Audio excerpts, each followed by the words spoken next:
Pembalasan itu haknya siapa? Tapi saya pernah ngajarin juga, nggak perlu berdoa Tuhan biar Tuhan yang balas orang lain. Kenapa sih nggak berdoanya kita balikin?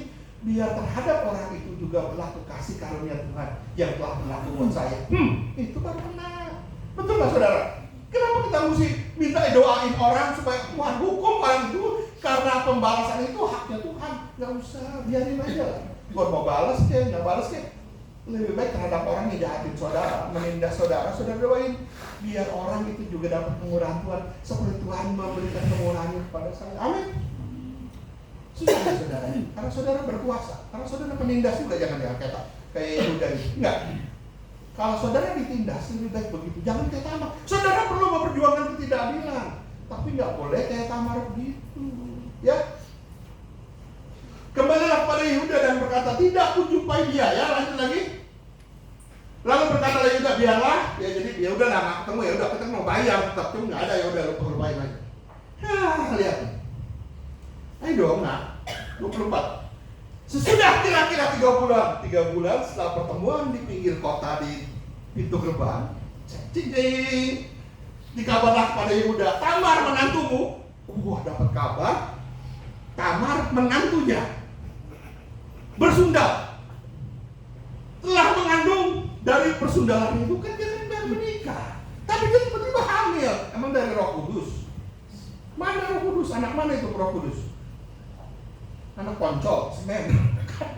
Ya, mengandung dari persundalan itu. Lalu perhatiin baik-baik saudara.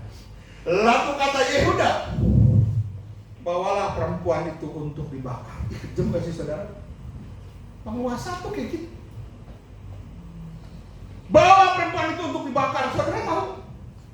Di zaman perjanjian lama itu yang dihukumnya dibakar itu jarang-jarang. Tapi kenapa dari mulut mertuanya bisa muncul bawa perempuan itu untuk dibakar? Mertua, kenapa dari mulutmu bisa keluar bawa perempuan itu untuk dibakar? Ada yang tahu? Nggak ada yang tahu. Saya kasih tahu. Karena di dalam pikirannya Yehuda sudah ada isinya bahwa mantunya, ya tadi gue cerita itu loh, bahwa mantunya apa? Bawa sinyal buat keluarga. Sekarang dia hamil lagi. Hamil dari mana dia? Udah bakar aja. Kenapa? Di dalam hatinya udah ada kekecewaan, udah dendam, udah ada benci, udah ada nggak suka. Padahal yang dipilihin buat anak. Hidup ini begitu. Bakar dia. Saudara yang dikasihi Tuhan, kita tuh jadi orang yang murah hati, yang berkasih karunia, beranugerah, atau kita jadi orang yang kejam. Bahkan terhadap mantu, terhadap mertua, terhadap ipar, terhadap engku, terhadap namboru, apalagi kalau saudara-saudaranya, inang, apalagi nantulang, apalagi bapak tua, itu semuanya disebutin. Kenapa kita gitu kejam ya? Lu orang gereja kan, Pentekosta Isa Masih kan, anugerah kan, kok kejam ya? Orang minta susu, oh ada aturannya di sini. Susu nggak boleh diberikan. Mau susu saya? Bukankah kita harus berkasih karunia? Kita bisa menunjuk orang lain. Kita bisa melihat mantu kita sendiri. Kita bisa lihat, jangan mantu. Jangan-jangan anak kepada anak buat kita kejam. Benar saudara. Jangan-jangan terhadap anak buat kita kejam. Terhadap air, semuanya. Hubungannya terhadap keluarga, terhadap tersama. Jangan terhadap satu-satu ini anggota. Coba lihat sebelah. Ada dari saudara kejami, ada dari saudara tindas di antara sesama gereja ini. Dalam sekali hari ini. Berubah deh. Lihat sebelahnya, lihat kiri kanan. Ada yang saudara kejami, ada yang saudara tindas. Pulang gereja sebelum Natalan saudara salamin.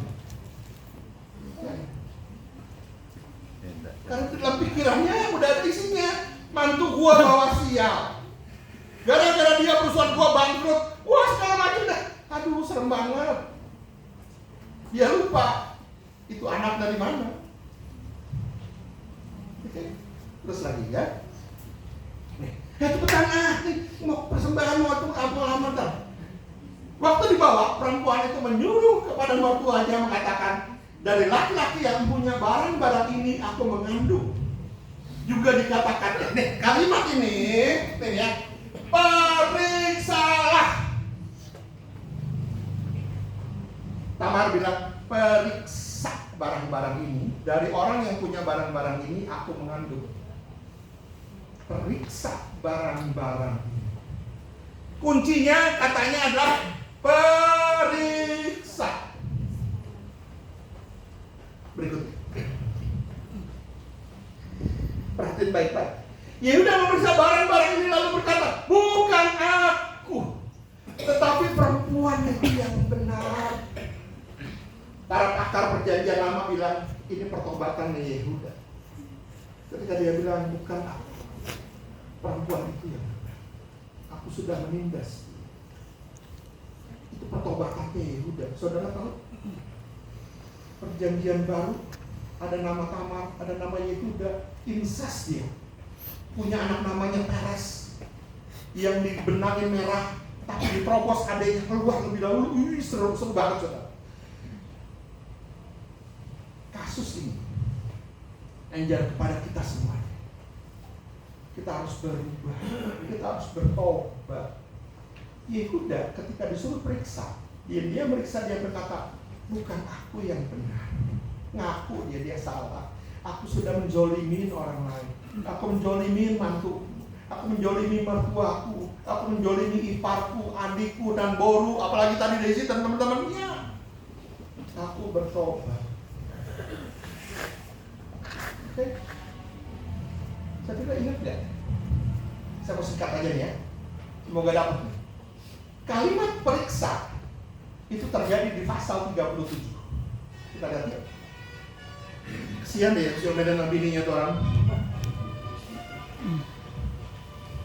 Oke, 37. Kejadian pasal 37. Kejadian pasal 37 ayat sebentar.